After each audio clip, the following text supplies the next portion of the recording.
তো বাসায় রান্না বান্না করা হয়েছে, মনে করেন যে অন্য অন্য সময় যে রান্না করা হয় সে রান্নাতে অতটা সময় দেওয়া হয় না, অতটা মনে করেন যত্ন সহকারে করা হয় না, তার কারণে খুব বেশি একটা ভালো হয় না।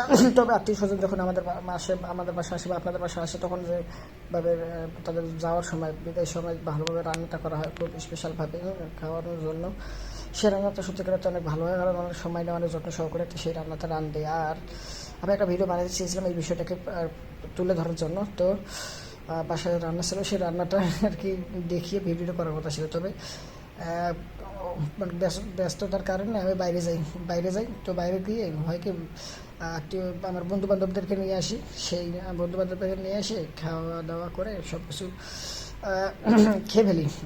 কোনো কিছু এখন নাই, সমস্ত কিছু খেয়ে ফেলেছি, খুব ভালো হয়েছে। তবে খাওয়ানো একটু কম পড়ে গেছে, ওকে, কিছু করার নেই। আমার মনে হয়েছে তারাও অসন্তুষ্ট এই খাওয়ারকে কেন্দ্র করে, খুব বেশি একটা ভালো হয়নি, আরও বেশি পরিমাণে খাওয়া হওয়া উচিত ছিল। বিশেষ করে মাংস একটু কম হয়েছে বলে মনে হলো আমার নিজেরও। তো যাই হোক, এই বিষয়টা তুলে ধরার জন্য যে এরকম যে বাসায় আত্মীয় স্বজন আসলে, আমার বন্ধু জামাই এসেছিল, সেই বাসায় যাবে, নিজেদের চলে যাবে এখান থেকে, আমাদের বাসা থেকে বিদায় নিয়ে, যার কারণে রান্না করা হয়েছে। এই রান্নাটা দেখি এই কথাটা বলার কথা মানে বলার প্রয়োজন ছিল, তবে বলতে পারি না। এই যে খাওয়ান দাওয়ান শেষ, মনে করেন খাবারটা এখন আর নাই যে আপনাদেরকে দেখে ভিডিও বানাবো, যার কারণে এই যে কাজ যখন করার কথা সেই কাজ তখনই করা উচিত।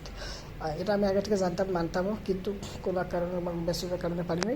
তবে এটা ভুল হয়েছে, আমি নেক্সট টাইম করা উচিত তা বলে আমি মনে করি। তো আপনাদের কি মতামত বিষয় কেন্দ্র করে অবশ্যই কমেন্ট করে জানান, ভিডিও লাইক দেন, চ্যানেলটা সাবস্ক্রাইব করুন, আপনারা সাবস্ক্রাইব করে সম্পূর্ণ ভিডিও দেখাবেন। আপনাকে দরকার দেন। Bye bye.